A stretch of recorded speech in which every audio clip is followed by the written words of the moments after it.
The attack began at 0300 hours with surgical precision. Sarah Chain's rifle cracked through the mountain air, dropping the alien sentry manning the depot's primary sensor array. Across the valley, 200 muzzle flashes sparked like deadly fireflies as human fighters opened fire simultaneously. The aliens had never experienced anything like it. Their defensive protocols were designed to counter organized military assaults using predictable tactics and conventional weapons. Instead, they faced an irregular force that attacked from dozens of positions using simple, kinetic weapons with devastating effectiveness. Sarah worked her bolt with practiced efficiency, each shot carefully aimed and perfectly timed. Through her scope, she watched alien defenders scrambling to respond to the coordinated assault. Their energy weapons charged and fired in precise patterns, but the beams struck empty positions as human fighters followed ancient infantry tactics of shooting and moving. Target the communication arrays first. Colonel Mitchell's voice crackled through the radio network. Cut them off from orbital support before they can call for reinforcements. The former Army Ranger had positioned his team on the eastern ridge, where they could provide covering fire for the assault teams moving down into the valley. His marksmen systematically destroyed the alien communication equipment with well-placed shots, isolating the depot from the rest of the invasion force on the southern slope. Joseph Crowfeather led a group of hunters in a flanking maneuver that caught the aliens completely off guard. The creatures had positioned their defenses to cover the obvious approach routes, but they had not considered that humans might attack through terrain their technology deemed impassable. These invaders fight like they have never faced a real enemy? Joseph whispered to his men as they moved through the darkness. They rely on their machines to think for them. We will show them what happens when machines face the spirits of warriors. The aliens' formation collapsed within the first 10 minutes of the assault. Their rigid tactical doctrine could not adapt to the fluid, impromptu nature of human guerrilla warfare. Officers tried to reorganize their forces, but Sarah Chun and the other snipers systematically eliminated anyone who appeared to be giving orders. Sheriff Rodriguez led the main assault force down the western slope, using suppressing fire to pin down the remaining alien defenders while demolition teams moved toward the supply dumps. The aliens fell back to prepared positions, but their energy weapons proved ineffective against dispersed targets moving through broken terrain. "Keep moving," Rodriguez shouted over the gunfire. "Don't give them time to lock onto you." The human fighters flowed around the alien defensive positions like water or around stones, using natural cover and basic infantry tactics that were older than recorded history. The aliens responded with textbook precision, but their textbook had been written for fighting conventional armies, not determined civilians defending their homeland. Sarah shifted to a new position and lined up her next shot. Through the scope, she could see alien reinforcements arriving from the depot's interior, rushing to reinforce the crumbling perimeter. But instead of experienced soldiers, she saw creatures moving with panic and confusion. Their technology had made them overconfident, and now that confidence was shattered. Her bullet punched through an alien officer's helmet, dropping the creature in full view of its subordinates. The psychological effect was immediate and devastating. The remaining defenders began to fall back toward the depot's central structures, abandoning their outer defensive positions. "All units, this is Eagle 1, Sarah spoke into her radio. "Primary perimeter is compromised. Moving to Phase 2, the second phase of the attack targeted the depot's power systems and equipment storage areas. Human fighters with improvised explosives infiltrated the facility while snipers provided overwatch. The aliens had never faced enemies willing to accept casualties to achieve tactical objectives, and their defensive programming struggled to counter such determination. Explosions bloomed across the depot as storage. Tanks and power generators were systematically destroyed. The alien energy weapons began to fail as their power supply was cut off, leaving the defenders armed with nothing more than personal sidearms that were even less effective than their primary weapons. But the most significant moment of the battle came when Sarah Chen made a discovery that would change the course of the entire War while moving to a new sniper position. She encountered an alien who had been separated from his unit. The creature was wounded and attempting to reach a communication device when Sarah appeared from the shadows, rifle aimed at its center mass. For a long moment, human and alien stared at each other across the darkness. Then the alien did something completely unexpected. It dropped its weapon and raised its hands in what could only be a gesture of surrender. Sarah kept her rifle trained on the creature while she studied its body language. The alien was clearly terrified, its blue glowing eyes flickering with what she recognized as panic. It spoke in its clicking language, the tone clearly pleading. "You're afraid?" Sarah said quietly, more to herself than to the alien. "You're not a warrior at all. You're just a soldier following orders." The realization hit her like a physical blow. The aliens were not the unstoppable conquest force they had appeared to be. They were conscripts, or perhaps even slaves, sent to fight a war they did not understand against an enemy they had not been properly prepared to face. Sarah made a decision that surprised even herself. Instead of pulling the trigger, she gestured for the alien to move toward a collection point where other surrendering invaders were being held. The creature complied immediately, apparently relieved to be out of the battle. Within 2 hours, the depot had been completely overrun. Human fighters moved through the smoking ruins, securing alien equipment and gathering intelligence. The resistance had captured over 40 alien soldiers alive, along with their weapons, armor, and communication devices. Colonel Mitchell stood among the wreckage, studying a pile of captured alien technology. "This changes everything," he said to Sarah as she approached. "These weapons are sophisticated, but they're also standardized, mass-produced. These aliens aren't some elite invasion force. They're the galactic equivalent of conscript infantry." Sarah nodded, thinking about the terrified creature she had captured. "They've never fought anyone who could fight back effectively. Look at their tactics, their equipment, even their formation discipline. Everything suggests they're used to overwhelming technological superiority." The implications were staggering. If the aliens were just another military force following standard protocols, then they could be defeated using conventional military strategies. Their advanced technology was impressive, but it was not magic. And like any military force, they had weaknesses that could be exploited. Radio reports began coming in from resistance cells across North America. Similar attacks were being launched against alien positions throughout the continent, coordinated by a growing network of former military personnel and civilian fighters.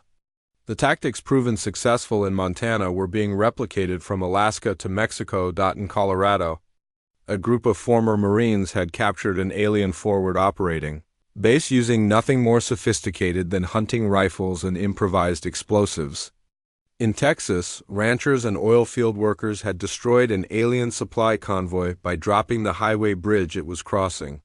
Throughout the American West, the invasion was grinding to a halt as human fighters proved that superior technology meant nothing without the tactical flexibility to use it effectively, but the most significant development was happening in orbit above Earth. The alien motherships had been monitoring the surface battles with growing concern. Their ground forces were requesting orbital fire support with increasing desperation, but the ship commanders were reluctant to authorize such strikes. Their mission was to capture Earth intact, not to destroy it. Admiral Zarkoth stood on the command bridge of the flagship Domination, studying tactical displays that showed the deteriorating situation on the planet's surface. The invasion was supposed to have been completed within 48 hours. Instead, his forces were being systematically destroyed by primitives using kinetic weapons. "Admiral," his tactical officer reported, "we have lost contact with 17 supply depots and 34 patrol units. The humans are coordinating their attacks using primitive radio communications that our electronic warfare systems cannot effectively jam." Admiral Zarkoth's mandibles clicked with frustration. The humans were supposed to be a primitive species, barely capable of interplanetary travel. Their technology was centuries behind that of the hegemony. Yet somehow they were proving more effective in combat than species with far more advanced civilizations. What is the status of our ground commander's requests for orbital bombardment? The admiral asked. 17 separate requests in the past 6 hours, the tactical officer replied. All requesting immediate kinetic strikes against human resistance positions. The admiral considered his options. Orbital bombardment would certainly eliminate the human fighters, but it would also destroy the infrastructure and resources that the hegemony had come to claim. Earth was supposed to be captured, not conquered. The difference was economically significant. Denied, Admiral. Dawn brought no relief to the besieged planet. Across Earth, massive alien motherships had taken position in the upper atmosphere, their dark hulls blotting out sections of sky. From these vessels, waves of dropships descended like mechanical locusts. Deploying fresh troops to reinforce the initial invasion forces. Sarah Chen watched through binoculars as 3 alien aircraft approached her position in the Montana mountains. The ships moved with predatory intent, scanning the rocky terrain with pulsing blue beams. She had spent the night moving between carefully prepared positions, each one offering excellent fields of fire while providing multiple escape routes. The aliens had underestimated her once. She would not give them the chance to do so again. Her radio crackled with static, before Sheriff Rodriguez's voice came through. Sarah, this is Tom. We're getting reports from all over the county. Hunters, ranchers, even some park rangers are taking shots at these things. Word is spreading that kinetic weapons work against their armor. Sarah keyed her microphone. How many confirmed kills? At least 30 in our county alone. Maybe more. Some of the boys in Glacier National Park caught a patrol in the open. Dropped 6 of them before the aliens retreated. Rodriguez paused. But they're adapting, Sarah. Latest reports say they're modifying their armor, adding extra plating. Sarah studied the approaching aircraft through her scope. The aliens were learning, but so was she. During the night, she had examined the bodies of the creatures she had killed. Discovering crucial weaknesses in their equipment and tactics, the alien armor was sophisticated, designed to disperse energy weapons and absorb electromagnetic pulses. But it was also rigid, limiting mobility and reaction time. The creatures inside moved like they were underwater, their responses slow and predictable. They relied too heavily on their technology and not enough on situational awareness. More importantly, Sarah had discovered that their weapons had a significant limitation. The energy beams required a clear line of sight and several seconds to charge between shots. In close quarters or rough terrain, they were practically useless. The first dropship landed in a clearing 500 yards from Sarah's position. Armored figures emerged in precise formation, their movements coordinated but mechanical. Sarah smiled grimly. They were still thinking like machines, following predetermined protocols that had probably worked well against other civilizations, but they had never fought humans. Before, Sarah's first shot struck the lead, alien in what appeared to be a sensor array mounted on its helmet. The creature staggered, its coordination systems apparently damaged. The second shot punched through the weakened armor plating, dropping the creature permanently. The other aliens immediately took cover. But their defensive positions were textbook perfect, arranged in geometric patterns that looked impressive but left predictable blind spots. Sarah had been hunting in these mountains for 20 years. She knew every rock, every tree, every possible angle of attack. She moved like a ghost between positions, appearing long enough to take a shot before vanishing into the landscape. Each bullet found its mark, and each dead alien made the others more desperate and less effective. Their coordination was breaking down as field commanders fell to her precision shooting. Meanwhile, across the globe, other humans were discovering their own advantages against the invaders. In the mountains of Afghanistan, former Taliban fighters who had spent decades fighting the most advanced military forces on Earth found themselves in familiar territory. The alien weapons were impressive, but they were no more effective than American smart bombs or drone strikes. And unlike those previous enemies, the aliens seemed completely unprepared for guerrilla warfare. Mahmoud Shah, a veteran of 3 decades of mountain fighting, led a group of villagers in an ambush that destroyed an entire alien patrol. using knowledge passed down through generations of conflict. They lured the invaders into a narrow canyon where their advanced weapons became liabilities rather than assets. These jinn fight like children, Mahmud told his men as they stripped weapons from the fallen aliens. They have no understanding of the mountains, no patience for proper warfare. They think their magic weapons make them invincible. The captured alien equipment proved to be remarkably complex but also surprisingly fragile. The energy weapons required constant maintenance and were useless once their power cells were damaged. The armor, while effective against energy attacks, could be penetrated by well-placed shots from simple hunting rifles. In Australia, Aboriginal trackers who had grown up in the outback found the aliens surprisingly easy to hunt. The invaders moved in straight lines, left obvious tracks, and made no effort to conceal their presence. They seemed unable to adapt to the harsh, unpredictable environment of the Australian wilderness. Tommy Nguyen, a park ranger with 20 years of experience tracking everything from lost tourists to dangerous wildlife, managed to stalk and eliminate an entire alien reconnaissance team. "They move like city people," he radioed to other resistance fighters. "No understanding of country, no respect for the land. Easy prey." Back in Montana, Sarah Chun was proving that superior technology meant nothing without the tactical knowledge to use it effectively. The aliens had brought overwhelming firepower to bear against her position, but she had already moved to a new location 2 miles away. Through her scope, she watched alien reinforcements arrive at her former hideout, only to find empty shell casings and cold fire pits. The frustration in their movements was obvious as they realized their prey had once again slipped away. Sarah's radio buzzed with reports from across the region. The resistance was growing as word spread about effective tactics against the invaders. Former military personnel were organizing civilian militias, teaching hunters and ranchers how to fight an asymmetric war against a technologically superior enemy. Colonel James Mitchell, a retired Army Ranger who ran a survival school in Idaho, had become an unofficial coordinator for resistance activities. Across the American West, his military experience told him that the aliens had made several critical errors in their invasion strategy. They're fighting the last war, Mitchell explained during a radio briefing to resistance cells across 3 states. They've studied our modern military and prepared countermeasures for our advanced weapons, but they never considered that we'd revert to simpler, more reliable tactics.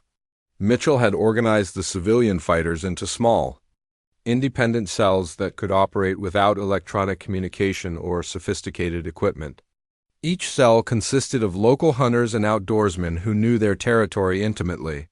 They used simple weapons, basic radio equipment, and traditional fieldcraft to conduct operations against alien forces. The results were remarkable. Within 48 hours of the initial invasion, human resistance fighters had eliminated over 300 alien soldiers using nothing more sophisticated than hunting rifles and local knowledge. Sarah Chun had become a legend among the resistance fighters, her kill count climbing steadily as she continued to harass alien forces in the Montana wilderness.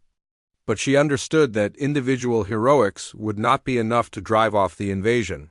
The aliens were learning and adapting. Their latest patrols moved more carefully, used better tactics, and carried upgraded equipment designed to counter human kinetic weapons. They were also beginning to use their air superiority more effectively, deploying surveillance drones and orbital weapons, platforms that could strike resistance positions from space. Sarah knew that the guerrilla phase of the resistance was coming to an end. Soon, humanity would need to transition to more aggressive tactics if they hoped to drive the invaders off their planet. The opportunity came sooner than expected. Intelligence gathered from captured alien equipment revealed that the invaders maintained a major supply depot in the valley below Sarah's mountain hideout. The facility stored ammunition, spare parts, and other critical supplies for the alien forces operating across the northwestern United States. Sarah studied the target through binoculars, noting the defensive positions and patrol patterns.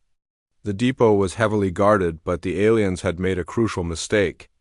They had positioned their facility in a valley surrounded by high ground, apparently assuming that their superior technology would protect them from any possible attack. They had not considered the possibility that someone might attack the facility using 19th century tactics armed with 20th century weapons. Sarah keyed her radio. All stations, this is Eagle 1. I have a priority target that could change everything. Requesting immediate support for a coordinated strike. Within hours, responses came in from across the region. Hunters, ranchers, former military personnel, and ordinary civilians who had refused to surrender their freedom to alien overlords. They began moving toward the target, using back roads and mountain trails to avoid alien patrols. Sheriff Rodriguez arrived first, leading a convoy of pickup trucks loaded with ammunition and supplies. Behind him came Colonel Mitchell with a group of former Special Forces operators who had been training civilian militias.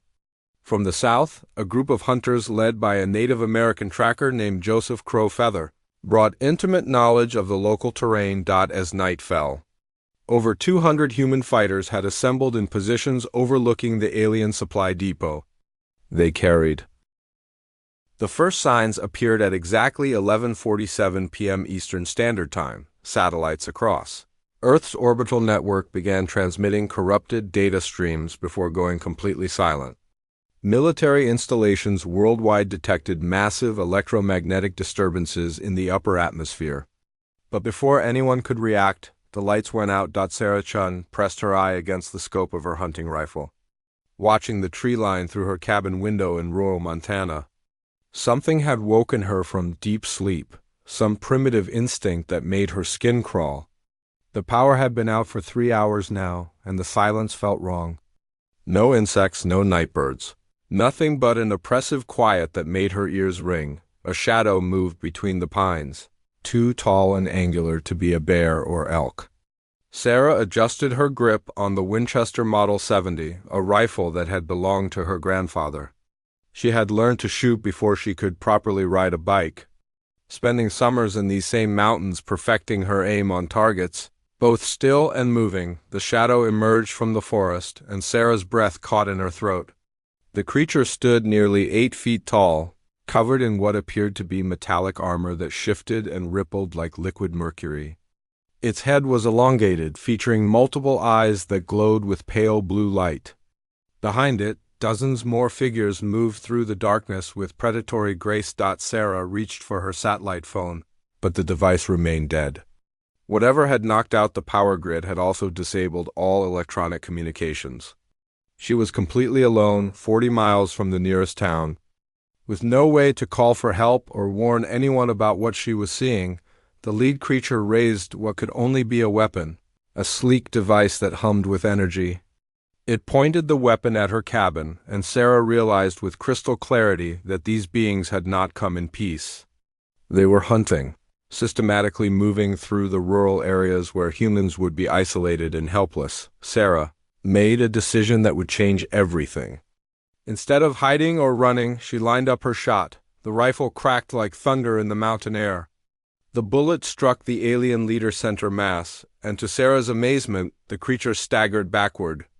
Its armor sparked and hissed, apparently not designed to stop high-velocity projectiles from primitive kinetic weapons. The other aliens turned toward her cabin, their weapons charging with ominous whines. Sarah was already working the bolt, chambering another round. Her grandfather had taught her that in a real fight, hesitation meant death. The second shot dropped another alien, the bullet punching through whatever energy shielding protected them. Sarah rolled away from the window, just as energy beams scorched the air where she had been standing. The wooden walls of her cabin began to smolder and burn. She crawled to the back door, rifle in hand, her mind racing. These creatures had expected to face helpless victims, not someone who could fight back effectively. Outside, she could hear alien voices speaking in harsh, clicking languages. They sounded confused, even angry. Sarah smiled grimly as she slipped into the forest behind her cabin. Let them be confused. She knew these mountains better than anyone, and she had enough ammunition to make them regret coming here. Meanwhile, similar scenes were playing out across the globe. Though most humans were not as prepared as Sarah Chun Dot in downtown Tokyo, office worker Kenji Nakamura watched from his apartment window as strange aircraft descended through the clouds. The ships were massive, each one the size of a city block, moving with impossible silence. They settled over major population centers like gigantic predators claiming territory. Deployment ramps lowered from the ships, and armored figures began marching into the streets. Kenji grabbed his phone to record what he was seeing, but the device would not respond.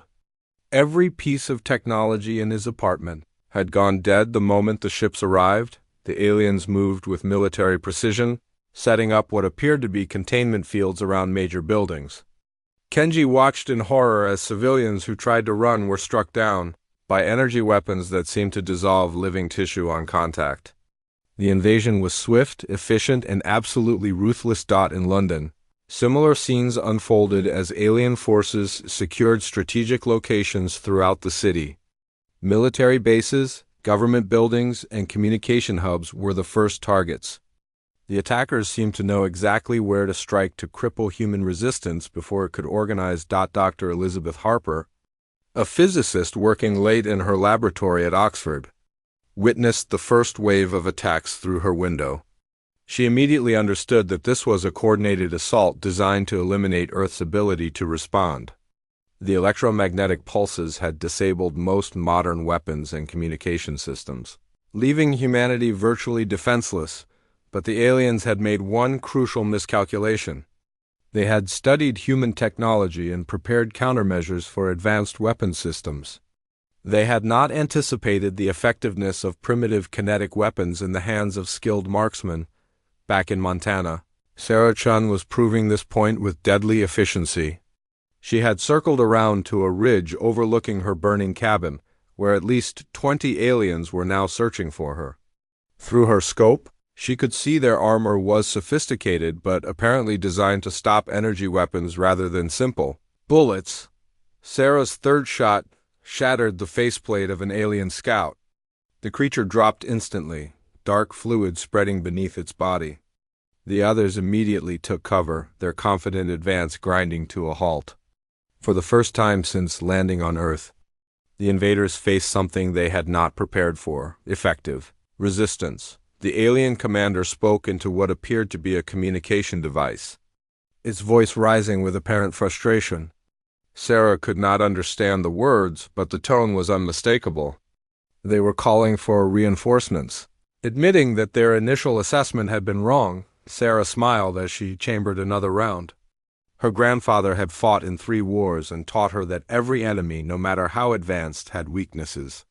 The key was finding those weaknesses and exploiting them without mercy. She adjusted her position, using the rocky outcropping for cover while maintaining clear fields of fire. The aliens were spreading out, trying to flank her position, but they moved awkwardly in the rough terrain.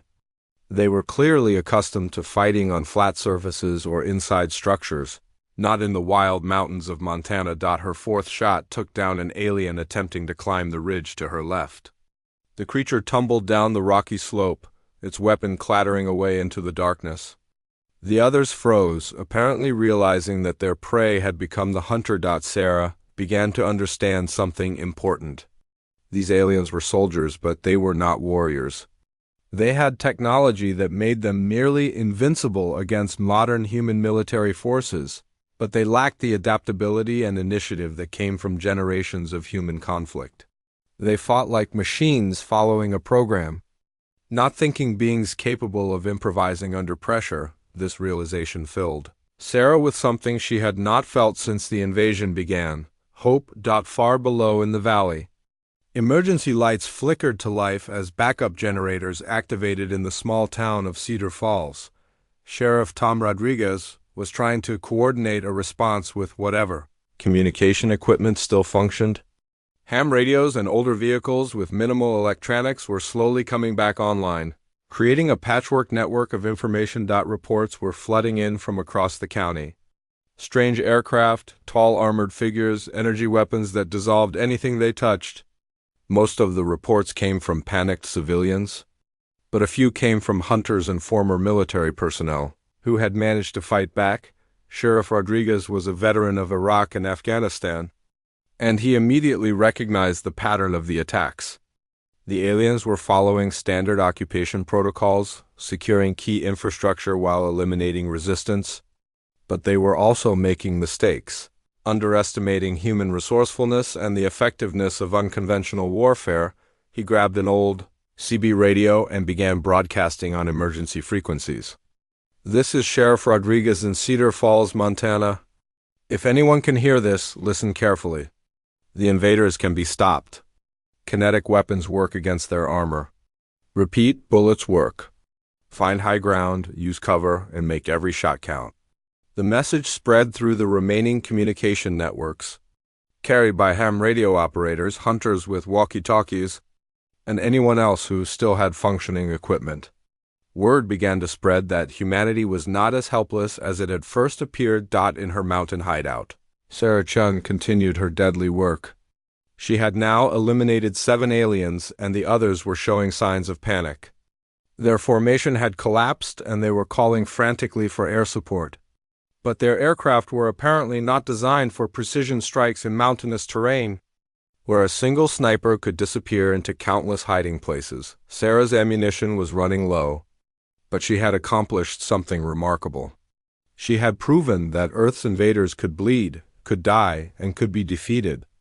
In a world suddenly plunged into darkness and terror, that knowledge was more valuable than any advanced weapon. As dawn approached, Sarah prepared for what would surely be a larger assault.